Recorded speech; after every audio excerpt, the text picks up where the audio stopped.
네, 안녕하십니까. 공드림 한국사 문제풀이 과정을 진행하고 있습니다. 제가 지난 시간에 근현대사 들어와서 정치적인 발전 과정에 대해서 정리를 하고 있었습니다. 그중에 21번 문제까지 우리가 살펴봤었죠. 이번 시간에는 가지고 계신 교재 320페이지 23번부터 살펴보도록 하겠습니다. 다음 내용에 관련된 인물과 그 주장으로 옳은 것은 위정척사는 정조 이래 내려온 조정의 기본 정책으로서 아직도 그 의리가 빛나고 있는데 고종의 친정 이래로 일본과 서양의 똑같은 해를 모르고 일본과의 통상을 주장해온 결과 사설과 이의가 행행하여 조선의 사태가 이급하기 비길 데가 없습니다. 서양의 물건, 약물과 야소는 천주교를 얘기하고 있습니다. 야소라고 하는 사교의 위세로 공자, 맹자, 공명의 큰 돈은 날로 사라지게 되어 가정에는 윤리가 깨지고 사람에게 예의가 허물어져 그 결과 종묘사직이 무너질 위기에 있습니다. 국왕은 더욱 위정척사의 대의를 밝혀 주화매국하려는 신료들을 처단히 합니다. 했습니다. 자, 이거 위정척사에 관련된 이런 얘기는 보편타당한 내용들입니다. 구체적으로 이게 누구냐라고 하는 것을 찾기에는 상당히 어렵습니다. 단 여기에서 이제 선지에서 위정척사 운동가라든가 아니면 개화사상가가 나왔을 때 구분하기는 쉽거든요. 더더구나 여기에서 지금 선지를 보시면 1번에 이항로, 2번에 홍제학, 3번에 최익현, 4번에 기정진, 죄다 공통점은 누구예요? 위정척사 사상가라고 하는 거죠. 이 답을 어떻게 찾느냐라고 하는 거죠. 이 지문 내용에 숨겨진 단어가 하나 있습니다. 첫째 줄 맨 뒤에 한번 보겠습니다. 고종의 친정 이래로 그랬습니다. 흥선대원이 물러갔다는 거죠. 자, 이게 한번 봅시다. 1863년에서요. 73년까지가 누가 집권했던 시기라고 했어요? 흥선대원군이 집권했던 시기라고 했습니다. 기억나시죠? 1873년에 누가 등장했냐면은 고종과 민비가 다시 명성하옵니다. 민비가 재집권했습니다. 그러니까 대원군이 이제 자기의 집으로 칙거했죠. 집이 운현궁입니다. 여기서 운현궁은 궁궐을 얘기하는 건 아니고요. 흥선대원군의 사저입니다. 사저. 자, 그런 이제 고종이 등장하고 민비가 등장하면서 이 이후에 정부의 이제 개화 정책, 개화와 개항에 관심을 갖게 되는 거죠. 그래서 1876년에 개항이 됐습니다. 강화도 조약을 얘기합니다. 그리고 나서 1880년대 들어와 가지고 정부의 개화 정책이 추진이 되는 겁니다. 그렇죠? 이런 흐름이에요, 지금. 이 흐름입니다. 그럼 여기서 지금 첫째 줄 맨 뒤에 고종의 친정 이래 그랬습니다. 고종의 친정 이래 그러면은 1873년 이후라고 하는 걸 알 수가 있고요. 그죠? 더구나 이제 여기다가 일본과 서양의 똑같은 해를 모르고 일본과의 통상을 주장한 결과 사설과 이의가 행하여 조선의 사태가 이급하기 비길 데가 없습니다. 그랬습니다. 그러니까 고종이 친정한 이후에 개항이 되고 이 세력들에 의해서 개화 정책이 추진되면서 나타난 해가, 그 해가 안 좋은 해가 어마어마했다라고 하는 거예요. 지금 해가 상당히 컸다라고 하는 겁니다. 해자입니다. 피해, 해자죠. 그래서 약물과 야수라는 사교의 세로 공명의 큰 돈은 날로 사라지게 되어 가정에는 윤리가 깨지고 사람에게는 예의가 허물어져 그들과 종묘사직이 무너질 위기에 있습니다. 그러니까 개화정책 추진한 이후에 외국 문물 들어오고 정부는 정부대로 개화정책을 추진하면서 그 피해 상황이 엄청나다라고 하는 겁니다. 이 상황에서, 그렇죠? 이 상황에서 나타난 위정척사 운동은 몇 년 된가요? 1880년대 때입니다. 정부의 개화정책 추진에 따른 반발이 뭐로 나오죠? 홍제학의 뭘 나오죠? 만원 척사소로 나오죠. 1881년이었죠. 여기다 이제 이만손도 있었습니다. 이만손의 영남 만인소 사건도 있었어요.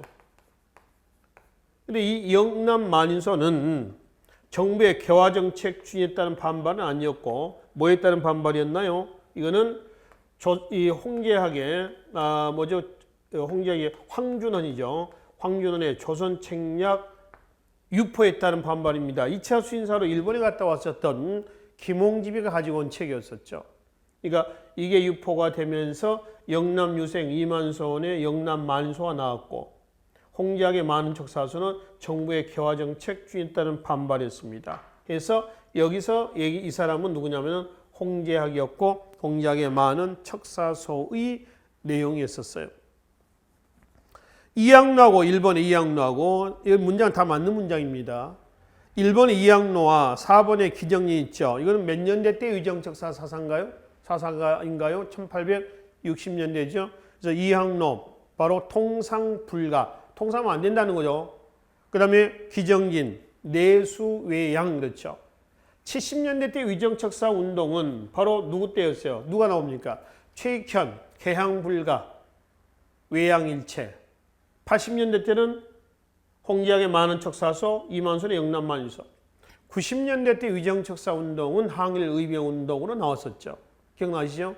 그래서 여기서 이제 1번과 4번은 60년대, 3번은 70년대 위정척사 운동, 2번은 1880년대 위정척사 운동이라 됩니다. 그래서 그는 2번이 여기에 해당이 되겠다라고 하는 것이죠.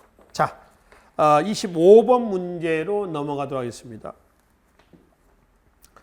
2012년 법원직 기출문제가 되겠습니다. 다음 조약이 체결된 시기를 연표해서 옳게 고른 것은 중국 상인이 조선 항구에서 만일 개별적으로 신소를 제기했을 경우에는 중국 상무위원회에 넘겨 심의 처리한다. 자, 4조 조선 상인이 북경에서 규정에 따라 물건을 팔고 사도록 하며 중국 상인이 조선의 양화진과 서울에 들어가서 영업소를 차려놓을 수 있도록 허락하는 외에 각종 화물을 내륙 지방으로 운반하여 상점을 차려놓고 파는 것은 승인하지 않는다 그랬습니다. 이게 경제 침탈의 내용이에요.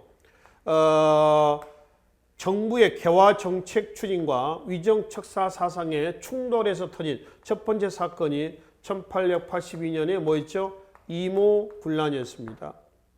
이모군란의 결과 1882년에 조, 청, 상, 민, 수륙, 무역, 장정이 체결되죠. 조선과 청 간에 조청상민, 수륙, 무역장정이 체결됐다. 그죠? 1882년이었습니다. 이 내용이에요, 지금. 그러니까 이거는 이모군란 이유니까 나에 당연히 들어야 됩니다. 조선에서의 청나라 상인의 특권을 인정해 줬었던 내용입니다. 이모군란의 결과와 관련해가지고 취했던 조약들이 1882년에 제물포 조약도 있었습니다. 자, 제물포 조약은 어디 간의 조약이라고 했어요? 조, 일 간의 조약이었습니다. 그리고 전체적으로 이모군란 이후에 조선에서는 어느 나라의 세력이 강화됐다? 일본의 세력이 강화된 건 아니고 이걸로 인해서 전제는 청의 세력이 강화됐다라고 하는 것이죠. 그래서 이모군란 1882년 나번에 여기 해당이 되고요. 갑신정면 청일령 아간파천은 뒤에 가서 또 한번 확인하도록 하겠습니다. 자, 넘어서 27번 문제로 가겠습니다.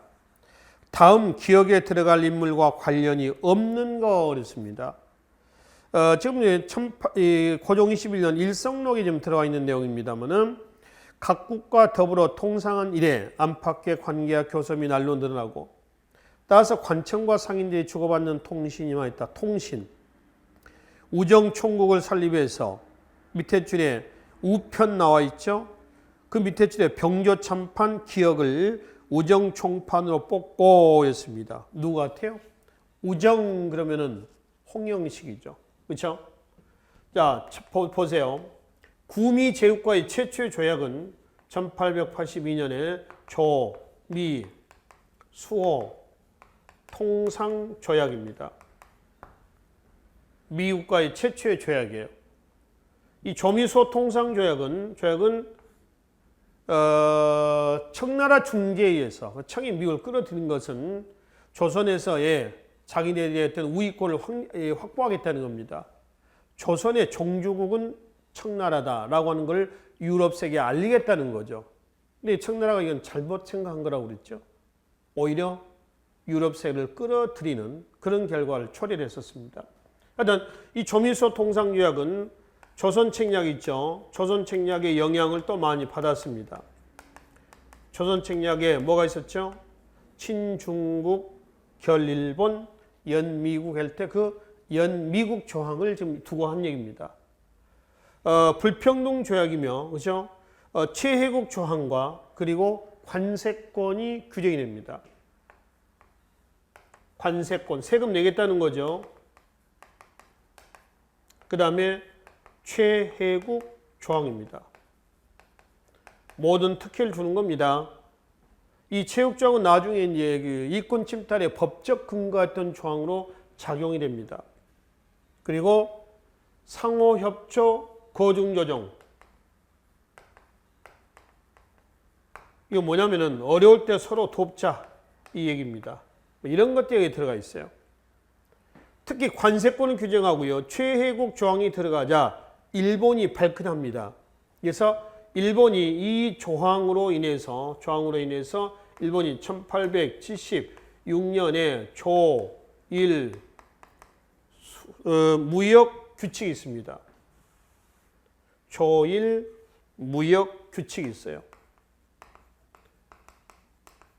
이거를 조미소 통상조약의 이 내용으로 인해서 1883년, 그러니까 미국이 82년이죠. 그래서 체결하자 이 내용이 일본에 자극을 줘서 미국과 조약 체결한 다음 해에 조1 통상장정을 체결해서 내용을 이거를 수정 보완합니다. 여기에 뭐가 되냐면은 관세권 들어갑니다. 10%, 수출입 물품의 10%. 그동안은 무관세 무역을 하고 있었거든요. 그 다음에 최혜국 조항이 들어갑니다. 그러니까 강화도 조약에는 최혜국 조항이 들어간다, 안 들어간다? 안 들어갑니다. 최혜국 조항을 가장 빨리 가져간 나라는 어디다? 미국입니다. 그러니까 이 최혜국 조항이라고 하는 것은요, 어떤 나라하고 조약을 체결했던 간에 조선이 나중에 체결했더라도, 우리 나중에 체결했잖아요, 미국은. 그죠? 그래서 일본보다 늦었잖아요. 그래도 늦었지만은 또 앞으로도 나중에 80년 이후에도 조선이 다른 나라하고 조약을 체결했을 때 혹시 미국이 놓친 게 있을 거 아닙니까? 그럼 미국도 자동으로 승계해서 가져간다는 겁니다. 온갖 특혜를 준다는 거예요, 말 그대로. 그래서 최혜국 조항으로 인해서 열강의 이권 침탈의 법적 근거가 돼버립니다. 그러니까 우리가 다음 중 열강의 이권 침탈의 법적 근거였던 조항은 뭡니까? 그러면 최혜국 조항이라고 얘기를 하시고요. 또 하나, 다음 중 열강의 이권 침탈에 계기가 된 사건을 써라 그러면은 아관파처입니다. 고종이 아관으로, 그러니까 궁궐을 버리고 러시아 공사관으로 옮겨간 사건이죠. 쉽게 얘기하면은 집에 집주인이 없는 겁니다. 이때 도둑이 들끓었다라고 하는 거죠. 정리합니다. 다음 중 열강 이권 침탈에 계기가 된 사건을 쓰라 아관파천 1896년입니다. 하나 더. 다음 중 열강 이권 침탈에 법적 근거가 됐던 조항은 뭐라고? 최혜국 조항이다. 그걸 가장 먼저 가져갔던 나라는 어디다? 미국이다. 강화도 조약에는 최혜국 조항이 있다? 없다. 그럼 일본은 언제 가져왔냐? 83년 조일 통상장정, 그러니까 조일 무역 규칙을 개정한 조일 통상장정에 의해서 가져갔다. 그리고 조일 통상장정 47개 정도의 조항으로 나옵니다. 그 중에 3개는 꼭 기억을 해두세요. 관세권 규정하고요. 최혜국 조항하고 방공령 있죠. 미국 유출 금지령입니다. 방공령 선포 근거 규정을 제정해 놓습니다. 미국 유출하기 못한 상황이 되면은 한 달 전에 일본에 통보해라. 그럼 미국 유출을 하지 않아도 된다. 인정해 주겠다라고 하는 거죠. 근데 1889년, 1889년입니다. 함경감사 조병식이 한 달 전에 미리 통보하지 않고 바로 방공령을 선포합니다. 그러니까 일본이 발끈하죠. 야, 뭐야? 이거 있지 않느냐? 왜 안 했느냐? 한 달 전에. 그래서 방공령 이거 처리해라. 그리고 니를 일본 우리한테 사죄해라. 그리고 배상해라 해서 결국은 11만 원의 배상을 하게 됩니다. 그건 또 문제가 나오게 돼요. 자, 여튼 최혜국 조항과 관련해 가지고 조미소 통상장정하고요, 조일 통상장정을 같이 묶어서 정리하시면 되겠습니다. 자, 우리가 여기서 살펴보는 이걸 보자는 건 아닙니다. 그죠? 지금 27번의 문제는 우정 업무에 대한 얘기거든요. 우정 업무. 우정 업무와 관련된 걸 한다면은 일단 보빙사로 미국에 갔었던 누구예요? 홍영식이 미국에 어떤 산업 시찰을 하고 나서 돌아와 가지고 가장 감흥을 받았던 부분은 뭐였다? 최신 업무입니다. 우정 업무였다라고 하는 거죠. 그래서 앞에 이제 그런 기출문제가 있었지 않습니까? 이제 우정청을 두고, 우정총국을 두고, 우정총판이 돼서 우정국 오픈 기념식 날 1884년에 갑신정변이 일어났던 거죠. 그렇죠? 그날이었습니다. 그럼 여기서 이제 홍영식과 관련이 없는 것은 이런 얘기가 되는 거죠. 갑신정변, 홍영식은 급진개합합니다. 그렇죠? 갑신정변 직후에 어떻게 했어요? 갑신정변의 주모자는 다 잡혀서 처형이 됐습니다. 김옥균도 암살이 됐고요. 그렇죠? 그런 이제 박영효는 일본으로 도망가서 일본에 응가하고 있다가 나중에 갑신정변 이후에 갑오개혁 때 일본에 도망가 있었던 박영효를 일본이 불러들이죠. 그래서 김홍집, 박영효 2차 연립내각을 구성해서 제2차 갑오개혁이 단행이 되지 않습니까? 그래서 갑신정변 관련이 있습니다. 조사시찰단에 홍영식이 들어갔었죠. 일본에 김윤식 또 홍영식 그래서 일본에 갔다 왔었습니다. 보빙사 지금 말씀드렸죠. 아관파천은 1896년입니다. 홍영식은 갑신정변 때에 체포가 돼서 처형이 됐다. 몇 년이죠? 1884년입니다. 그래서 4번의 아관파천은 갑신정변을 주동했던 또 우정국과 관련된 홍영식하고는 거리가 멀겠습니다. 자, 29번 문제로 넘어갑시다. 다음에 제시된 개혁 내용을 공통으로 포함한 것은 청과의 조공관계 청산, 인민평등 실현, 재정의 일원화, 해상공국협파였습니다. 여기서 1번에 홍범 14조라든가 2번에 헌의 6조라든가 3번에 폐정계획안 12개조 나오죠. 4번에 갑신정변 때 14개조 조항이 나오는데 거의 비슷비슷합니다. 내용은. 근데 이 내용들을 여러분들이 다 인지를 하고 계셔야 돼요. 알고 계셔야 됩니다. 애우실 필요는 없습니다. 그러나 우리가 이렇게 봤을 때 이거 갑신정변이네. 아니면 헌의 6조 내용이구만. 아니면 대한제국 때 대한국제 구조 내용이다. 아니면 동학농민운동 당시의 폐정계획안 12개조 내용이다. 이런 정도는 감을 좀 잡으셔야 됩니다. 특히 여기서는 해상공국협파가 있습니다. 그 갑신정변 누가 주도한 거죠? 보세요. 이모군란 이후에 개화파 세력들이 분열이 됐죠.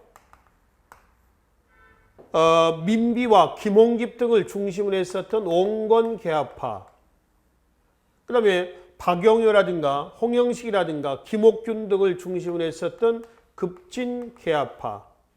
그래서 얘네들은 청나라의 양무운동을 점진적 개혁입니다. 양무운동을 모델로 개혁을 추진하고 있었고요. 얘네들은 일본이죠. 일본의 메이지 유신, 급진적인 메이지 유신을 모델로 해서 개혁을 추진하고 있었습니다. 전자 온건개화파는 정치적인 개혁보다는 어떤 경제, 사회, 문화적인 개혁을, 얘네들은 뭐죠? 정치 개혁을 제창을 했었죠. 그래서 점진적인, 온건적인, 급진적인 방법을 채택했습니다. 그래서 이제 일본의 배후 지원을 받고요. 얘네들을 치려고 했었던 이 사건이에요. 비록 실패로 끝났지만은 이게 갑신정변이었다. 3.1천하라고 했습니다. 갑신정변 실패한 이후에 조선에서는 여전히 어느 나라의 세력이 강화됐겠죠? 청의 세력이 강화됐겠죠. 그래서 열강의 침략이 드세어지면서 갑신정변 이후에 한반도 중립론이 이때 또 대두가 됐습니다. 육일준, 독일 영사, 부들러 등이죠. 그래서 한반도 중립론이 대두가 됐었습니다. 물론 한반도 중립론은 먹혀들지는 않았었습니다. 이런 배경에서 정부의 미온적인 대책, 또 피지배층에 대한 수탈, 열강의 침탈으로 인해서 민중 중에서는 반봉건, 반외세 기운이 고조가 됐다. 그런 배경에서 1894년에 뭐가 됐죠? 통학농민운동이 터졌다. 그죠? 통학농민운동은 제1, 2, 3, 4기로 나눠집니다. 통학운동의 결과 안으로는 뭐가 나왔냐면은 1894년 7월에서 12월 제1차 갑오개혁이 터졌고요. 그다음에 밖으로는 통학농민운동의 제3기 때 폐정개혁 실천기 때 밖으로는 1894년 뭐가 되죠? 청일전쟁이 터졌습니다. 1차 갑오개혁 추진기구를 우리는 궁극기무처라고 말씀을 누누이 드렸습니다. 그런데 1차 갑오개혁이 중단되고 1894년 12월에서 1895년 7월까지 제2차 갑오개혁이 단행이 됐죠. 이는 김홍집 제1차 친일내각입니다. 근데 제2차 갑오개혁은요, 일본의 갑신정변 때 망명을 해갔던 누구를 불러들였어? 일본이 박용효를 불러들였어. 그래서 김홍집 온건기아파, 박용효 급진기아파 묶어서 2차 연립 친일내각을 구성해서 개혁을 단행했습니다. 이때 홍범 14조가 나오고요. 독립서고문이 나와요. 근데 개혁을 추진했었던 박용효가 1895년 7월 달에 궁궐 내 호위병 교체 건을 계기로 해가지고 상대, 즉 온건기아파죠. 얘네들의 공격을 받습니다. 야, 너 혹시 군대를 바꿔가지고 교체해서 뭐 쿠데타라도 일으키려고 하는 거 아니냐? 이거예요. 그러니까 박용효는 자칫 잘못하면 잡혀 죽게 생겼거든. 안 그래도 갑신정변 때 어떻게 겨우겨우 살았는데, 그래서 계속 이제 머물러 있을 수가 없었어. 그래서 박용효는 2차 갑오개혁을 주도하다가 돌연 일본으로 재차 망명을 해버립니다. 그래서 2차 갑오개혁은 어땠어요? 중단이 됐죠. 이런 과정이에요. 자, 계속 보겠습니다. 그러니까 지금 여기서 보면은 해상공국 혁파 뭐 등등이 나와 있습니다만은 해상공국은 보부상들로 구성된 민시정부의 어떤 그 어용단체입니다. 그러니까 급진기아파 입장에서 눈에 가시가 되는 거죠. 없애라라고 하는 법입니다. 전체적으로 29번의 박스는 밑에 30번 봐봐요. 흥선대원군을 돌아오게 하고 청에 대한 조공을 폐지한다. 문벌 폐지, 인민평등. 세 번째, 재정은 호조에서 관할한다. 네 번째, 대신들을 의정부에 모여서 법령을 의결한다 등등이 있습니다. 이렇게 봤을 때 이거 갑신정변 내용이구나. 아니면 헌의육조 내용이구나. 아니면 뭐 홍범 14조 내용이다. 등등의 내용들을 직감적으로 인지를 하셔야 됩니다. 이 9번은 4번 갑신정변 때의 14개조 내용의 일부 내용이다 라고 보시면 되겠습니다. 자, 31번 문제라고 있습니다. 거문도 사건이 전개된 동안 당시 사람들이 볼 수 있었던 모습은, 자, 거문도 사건 어디 갑니까? 여기죠. 한반도 중립론이 대두했던, 그러니까 갑신정변 이후입니다. 조선을 둘러싸고 지금 남북으로 대치했었던, 또 동서로 대치했던 나라들이 있었죠. 여기는 어디죠? 러시아입니다. 여기는 영국입니다. 여기는 청입니다. 청. 여기는 일본이 되겠습니다. 특히 영국이 1885년에서 87년까지 거문도를 점령한 사건이 있습니다. 거문도 점령 사건이에요. 아시겠죠? 이건 이제 그 러시아의 남진 정책의 전진 기지였던 연해지 블라디보스톡을 공격하기 위한 기지입니다. 근데 아까 한번 말씀드렸죠? 청나라 중재해서 러시아가 남진하지 않겠다는 약속을 받아내고 87년에 철수를 했다. 해밀턴 항이라 했다. 이 섬을 발견했던 영국인 이름이 해밀턴입니다. 그래서 그 이름을 따서 이렇게 한 거죠. 그 요 시기 때, 문제는 요 시기죠. 1885년에서 87년. 이때 당시 사람들이 볼 수 있었던 모습은 뭐냐 이거죠. 당오전을 발행하는 기사, 신문 기사겠죠. 당오전. 당오전은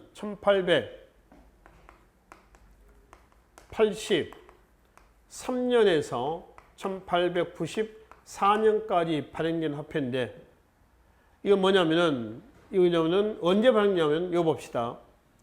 이모군란 실패 이후 개화파가 분열됐죠. 온건 급진파. 분열된 이후에 개화 정책을 추진하기 위해서 극심한 재정난에 봉착을 했다.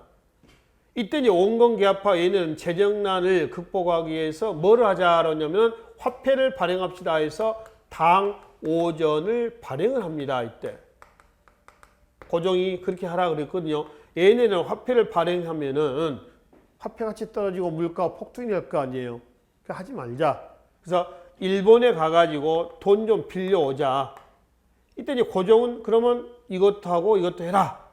그래서 이제 발행이 됐고요. 그게 이제 83년이에요. 그래서 일본에 가서 돈 좀 빌리러 갔던 얘네들은 300만 원 빌려달라고 했는데 17만 원만 빌려왔다고 그랬죠. 결과적으로 얘네들 주장은 됐는데 얘네들 주장은 잘 안 된 거예요. 그러니까 얘들이 뭐 좀 하려고 그러니까 얘네 자꾸 발목을 잡고 늘어지는 겁니다. 그래서 얘네들이 일본의 힘을 빌려서 뒤집어 엎으려고 했던 사건을 일으켰지만 결국 실패로 끝났다. 이 얘기죠. 그럼 일본에 거문도 사건이 전개되고 있었을 때의 당오정 발행 신문기사 볼 수가 있지. 두 번째, 한성순보를 배포하는, 한성순보는 우리나라 최초의 신문입니다. 1883년이에요. 이거는 거문도 사건의 이전이죠. 서유견문은 1895년입니다. 서유견문의 출판 연태는 종종 출제가 됩니다. 기억해 두세요. 1895년. 이거는 최초의 근대적인 정치 개혁 서적입니다. 이 시기 때. 서양의 어떤 견문록인데 말 그대로 순수한 견문록은 아니고요. 여행기는 아니란 얘기입니다. 서양의 근대화를 보고 우리도 어떻게 근대화를 해가야 되느냐라고 하는 것을 써놓은 책입니다. 네 번째, 일본과의 무관세 무역을 항의하는 동네 부민이었습니다. 이거는 1876년 바로 조일 무역 규칙입니다. 아까 말씀드렸죠? 여기 한번 보세요. 이 얘기입니다. 1870년 조일 무역 규칙에 의거해서 일본은 무관세 무역을 하고 있었습니다. 근데 1882년 조미소 통상조약 내용 보니까 미국 세금 내고 있었어요. 미국도 세금 내는데 일본은 계속 무관세 고집할 수는 없었던 분위기였는데 국제 분위기가 더구나 최애국 조항을 가져갔단 말이에요. 미국이. 그래서 이거를 83년에 조일 통상장령을 개정을 해서 미국이 가져갔던 요거 추가하고 이것까지 집어넣었던 이게 이제 조일 통상장령입니다. 그럼 여기서 아직은 세금을 내고 있니 안 내고 있니? 안 내고 있잖아요. 그렇죠? 안 내고 있잖아. 세금 낸 것은 83년 이후부터예요. 그 이전이니까 거문도 사건이 진행될 당시에는 4번은 아니다 라고 하는 거죠. 그 다음 얘기가 되는 거죠. 그래서 1번이 31번은 요 시기 때 일어났었던 사건이다. 이렇게 보시면 되겠습니다. 자, 33번으로 넘어가도록 하겠습니다. 다음은 동학농민운동과 관련한 연표이다. 가라 시기에 있었던 사실로 옳은 것은 연대를 좀 우선 우리가 봅시다. 최재우의 동학창시는 1860년입니다. 3내 집회는 교조실운동 하면 3번 나오죠. 그렇죠?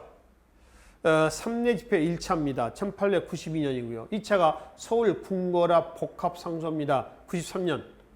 3차가 보훈집회입니다. 역시 1893년입니다.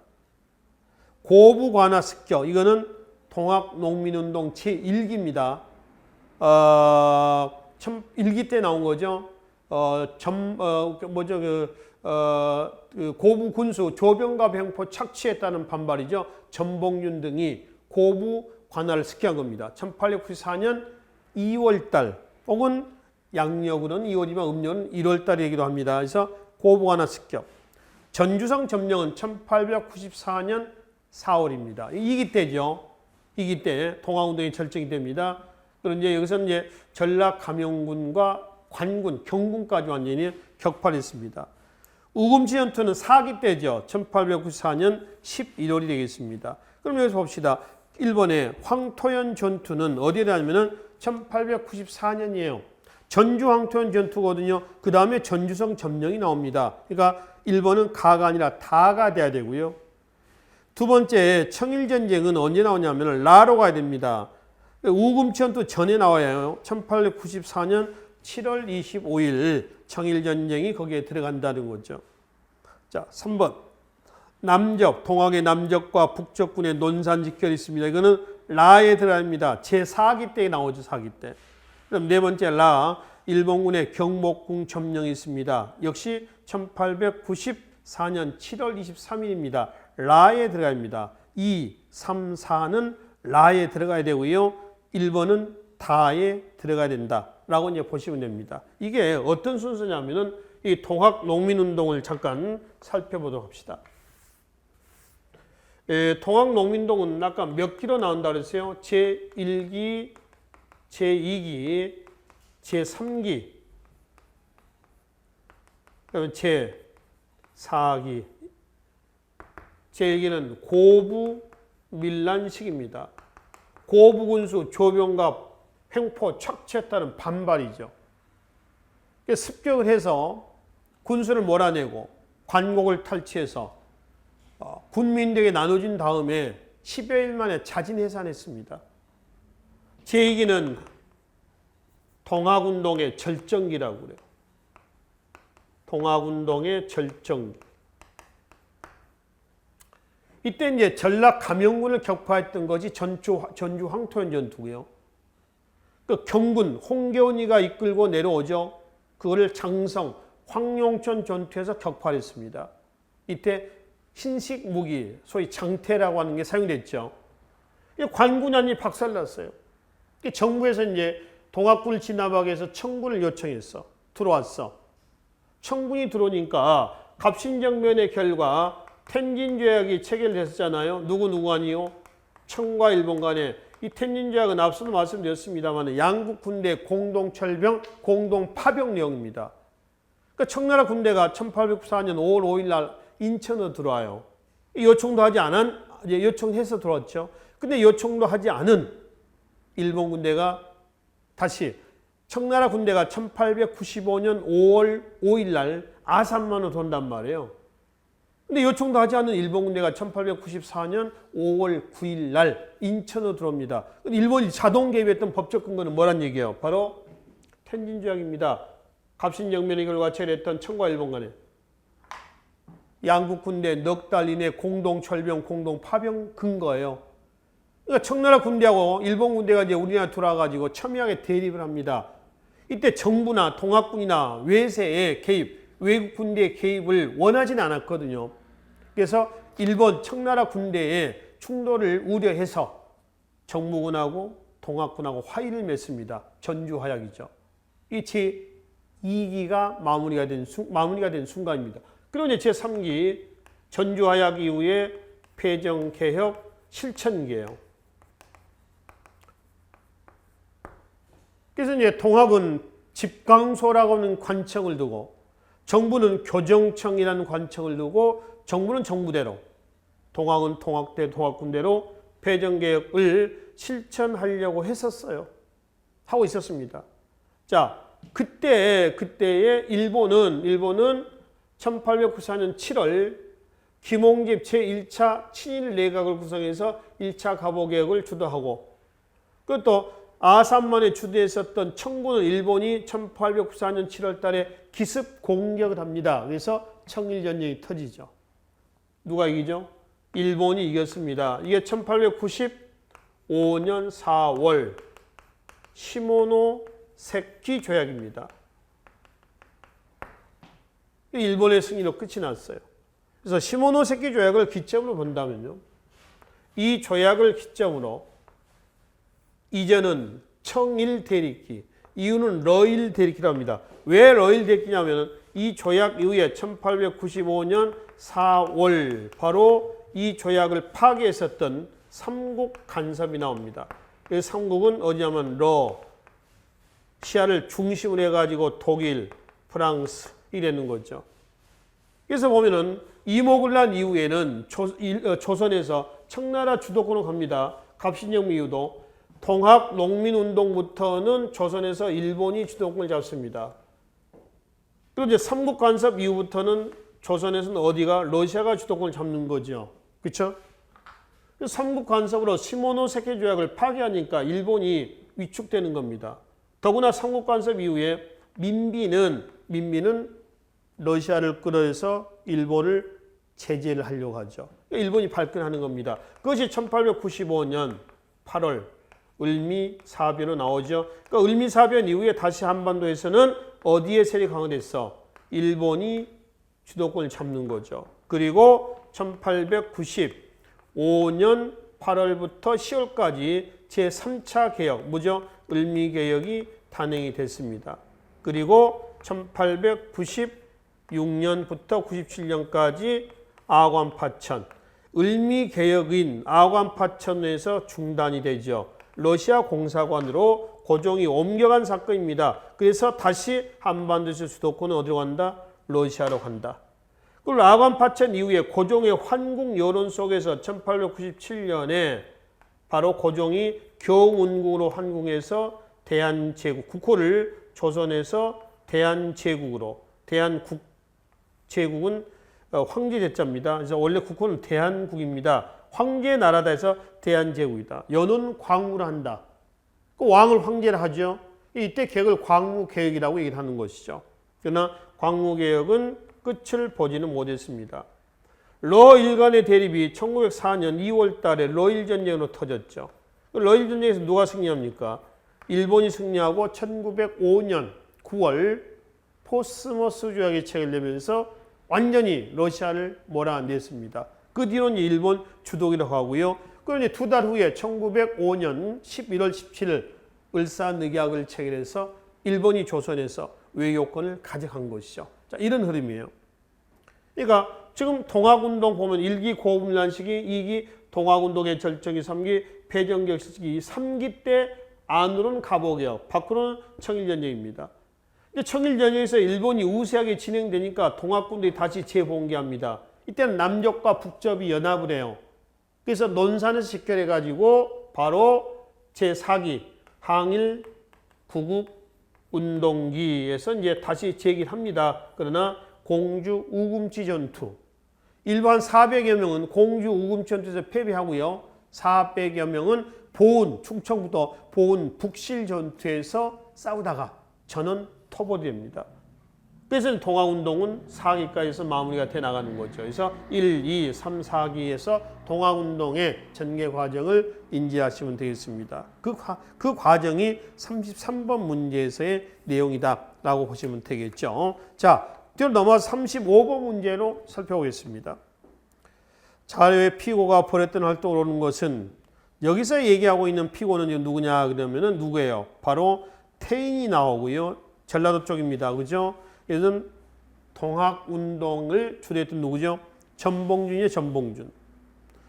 봅시다. 피고는 일본 군대가 대궐에 들어갔다는 말을 듣고 필시 일본인이 우리나라를 병합하고자 하는 뜻인 줄 알고 일본 병을 물리치고 그 거류민을 국외로 쫓아낼 마음으로 다시 기병을 도모하였다. 9월경 태인을 출발하여 삼내역에 이르러 그곳을 기병하는 핵심 보험을 삼았다. 여기서 보면 지금 태인, 삼내, 동학농민운동이라고 할 수가 있습니다. 그럼 여기서 동학농민운동을 주도했던 사람이 누구냐라고 하는 것이죠. 전봉준이거든요. 1번은 누구예요? 영남만인서. 이만선이죠. 1880년대 위정척사운동이라고 했습니다. 2번은 누구였죠? 육일준, 독일 영사 부들러 등이었죠. 자, 4번은 누구예요? 문석봉이죠. 을미병입니다. 최초의 을미병장 문석봉 아닙니까? 보은 쪽입니다. 그래서 3번 전주성을 점령하고 정부와 전주와 약을 맺었다. 누구죠? 전봉준이란 말이에요. 그렇죠? 그래서 3번이 여기에 해당이 되겠습니다. 37번 보겠습니다. 예, 37번도 이제 동학농민운동의 전개 과정인데 지금 방금 안핵사 이용태 보고에 따르면 죄인들이 대다수 도망치는 바람에 조사하지 못했다. 1기 때입니다. 1기 때. 보세요. 고부 밀란 시기 때요. 그러니까 고부 군수 누구요? 조병식입니다. 조병갑입니다. 이 조병갑이를 파면하고요. 그죠? 파면하고, 그러니까 고부 군수 조병갑입니다. 파면하고, 그리고 이제, 정부가 파면한 거죠. 동학군은 고부 군청을 습격을 해서 관곡을 탈취했어요. 그리고 농민에게 나눠줍니다. 그 10일 만에 자진 해산했다고 그랬죠. 그리고 나서 이제 이 사건을 조사하기 위해서 누굴 보냈어요? 지금 여기 나와 있는 이용태입니다. 안핵사 이용태를 안핵사로 보냈습니다. 안핵사는 이제 특별 검사 정도로 봅시다. 이런 얘기 한다면. 그래서 이제 가서 보니까 얘가 가서 보니까 이 사건의 배후에는 누가 있더란 얘기야? 동학군들이 있었더란 얘기입니다. 동학교도를 잡아서 막 치는 거예요. 근데 이제 교조 신혼운동 때 동학농민에 대해서 동학교도에 대해서 어떤 뭐 차별 대우를 하거나 탄압을 안 한다라고 약속을 해준 사실이 있거든요. 교조 신혼운동 때. 근데 이용태 와가지고는 이 사건의 배후에는 동학교도를 있다 해가지고 동학교도를 잡아다 죽인단 말이에요. 그래서 동학군이 다시 봉기를 한 겁니다. 이게 이제 제2기 동학운동의 절정기로 폭발하게 되는 거예요. 이용태의 그런 거에 대한 반발이 있었습니다. 그래서 첫 번째 자는 일기고요. 세 번째는 전봉준은 금구에 앉아 우도를 호령하였으며 김계남은 남원성에 앉아 좌도를 통솔하였다. 이거는 제3기 때입니다. 폐정개혁 실천기 때. 그래서 전봉준, 김계남, 애인들이 땅을 나눠가지고 그 지역에 집강소를 두고요. 그 집강소를 중심으로 해서 폐정개혁을 실천하고 있었던 거죠. 그래서 1기와 2기 사이 가시기에 해당하는 것은 이런 예되겠죠. 자, 1번 보겠습니다. 1번은 논산에서 남북접의 동학군이 직결하였다. 이거는 제4기 때라고 그랬죠. 그렇죠? 4기 때. 2번도 4기입니다. 공주 우은치 전투입니다. 패배했었죠. 3번 동학교도가 궁궐 앞에서 교조 신원을 주장하는 집회를 했다. 이거는 고부 밀란 시기 앞에 교조 신원 운동이 총 몇 차례? 3차. 1차 전라북도 3내 집회 1892년. 2차 서울 궁궐 앞에서 배를 땅바닥에 대고 엎드려서 상소한다는 겁니다. 1863년 복합상소. 3차 보훈집회 1893년이었습니다. 요거거든요, 지금. 이건 이제 2기 때가 되겠네요. 93년이죠. 그렇죠? 이건 2차 교조신운동 지금 얘기한다고 했죠. 2차. 이건 어디에 들어가냐면은 동학농민운동이 폭발하기 전 얘기예요. 이거는 94년입니다. 4번. 고부 백산에서 전봉준이 보국안민을 위해 골기하라는 통문, 사발통문이죠. 사발통문에서 사발을 엎어가지고요. 엎어놓고 여기다가 이름을 이렇게 쓰는 겁니다. 이름을 전봉준, 김계남, 손아중 이렇게 쓰는 거죠. 그럼 이름을 삥 돌아가면서 이름을 쓰면 누가 주모자인지 모르잖아요. 그래서 사발통문을 작성합니다. 일종의 연판장과 같은 건데요. 이름을 예를 들어서 위에서 전봉준, 김계남, 손아중 이렇게 쓰면은 맨 위에 있는 사람이 주모자로 걸릴 수도 있어. 그걸 막자라고 하는 것이죠. 이것이 어디에 갑니까? 지금 1기 여기와 3기 사이에 들어갑니다. 즉 2기 때 내용이에요. 그렇죠? 2기 때. 그래서 전주 황토현 전투, 장성 황룡촌 전투 이렇게 넘어간다는 거죠. 따라서 가시기에 들어갈 수 있는 사실은 몇 번? 4번이다. 라고 이제 보시면 되겠습니다. 자, 39번으로 가겠습니다. 다음과 같은 내용을 반포한 집권층의 개혁 방향을 추론한 것으로 옳은 것은 자, 이거 어디서 나온 얘기냐면 홍범 14조입니다. 홍범 14조는 아까 말씀드렸죠? 제2차 갑오개혁 때에 나온 얘기입니다. 홍범, 널리 규범이 될 만한 조항이다. 우리나라 최초의 헌법적 성격을 띄었었던 조항이기도 합니다. 그냥 최초의 헌법적 성격을 띄었다. 그러면 이 내용을 반포한 집권층, 김홍집이라든가 박용효라든가 이 원건개합파와 급진개합파 연립내각을 구성해서 단행을 했었죠. 1번 보겠습니다. 전통적인 사회질서를 타파하고 신분제도 폐지입니다. 농민층의 개혁 요구의 일부도 반영했다. 2차 갑오개혁 때에 농민층의 일부 요구 조건이 반영이 됩니다. 신분제도 폐지라든가 문벌 폐지라든가 인재 등용하는데 과거제를 없앤다거나 과거제는 응시 자격 제한을 두잖아요. 그걸 없앤다거나 이런 것들이죠. 근데 토지제도 개혁은 없었어요. 그렇죠? 토지제도 개혁은 없다. 두 번째, 경복궁을 중건하고 의정, 이거는 누구예요? 흥선대원군의 정치 내용이죠. 3번, 이거는 독립협회에서 얘기입니다. 자주국권, 자유민권, 자강력에서 독립협회 내용이고, 4번, 국권회복과 공화정치 체제의 국민국가 건설을 목표로 한다. 이거는 공화정, 애국개몽운동단체에서 뭐죠? 신민의 활동을 얘기하고 있습니다. 그래서 1번이 여기에 바른 설명이 되겠습니다. 자, 41번으로 넘어가겠습니다. 밑줄친 이 내각의 재정개관으로 오른 것은 이 내각의 개혁 정책은 초정부적 비밀 비상기구인 궁극기무처를 중심으로 추진했다. 이거 보세요. 1차 가보개혁이네요. 이 궁극기무처를 중심으로 했다니까. 그렇죠? 이 1차 가보개혁 때 김홍집 내각에 대한 설명입니다. 1번. 모든 재정은 호주에서 통한다. 이거는 갑신정변 때 나온 얘기죠. 갑신정변 개혁 요강 14개조 조항에서 나온 얘기입니다. 이때 얘기고요. 두 번째, 국가재정을 탁지 아문의 관할로 일화시킨다. 6조를 8아문으로 하고요. 탁지 아문에서 모든 재정을 관할하고 1차 가보개혁 때 경제개혁입니다. 세 번째, 국내부 산하의 내장원에서 광산, 홍삼 사업 등의 재정을 관한다. 광무개혁 때 내용입니다. 대한제국 광무개혁 때 이 개혁이죠.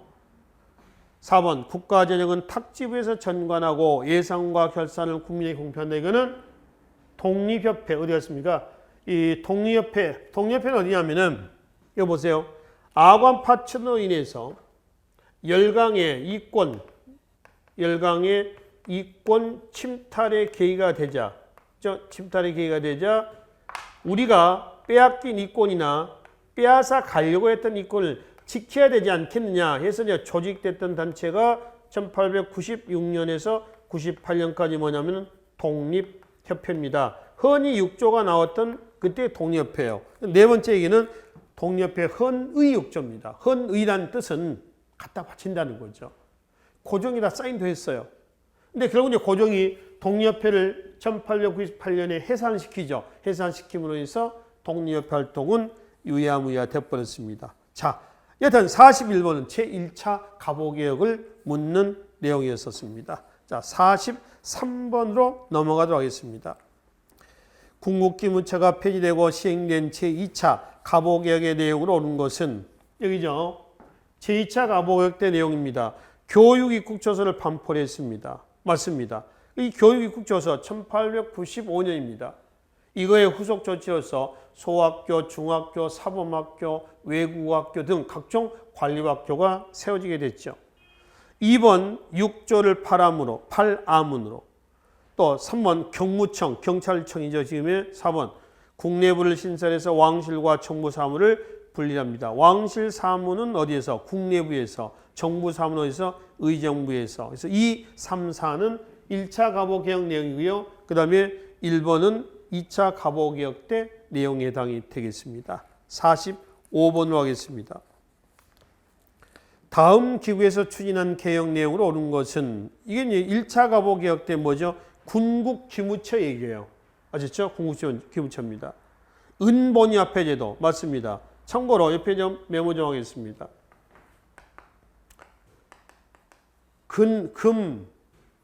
금본위화폐제도.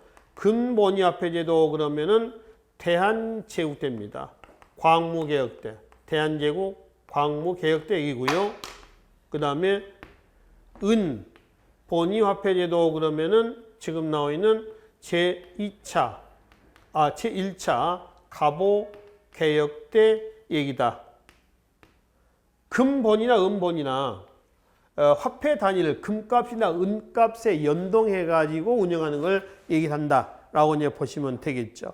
그래서 은본위화폐 제도는 1차 가보개혁, 즉 군국기무처를 중시했던 이 개혁 때 얘기란 얘기죠.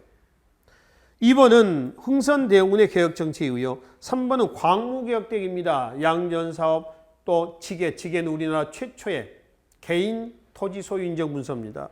그리고 네 번째는 2차 가보개혁이죠. 지방관의 행정권, 군사권, 사법권인데 그중에 사법권을 찢어내는 겁니다. 이게 2차 가보개혁 때 내용에 해당이 되겠습니다. 그래서 1차 가보개혁이니까 1번이 여기에 해당이 되겠다. 라고 하는 것이죠. 자, 47번 하겠습니다. 한말 일제시대 다음과 관계 깊은 인물은 누구냐? 당시 정치 구조를 양절체제라고 명명했다.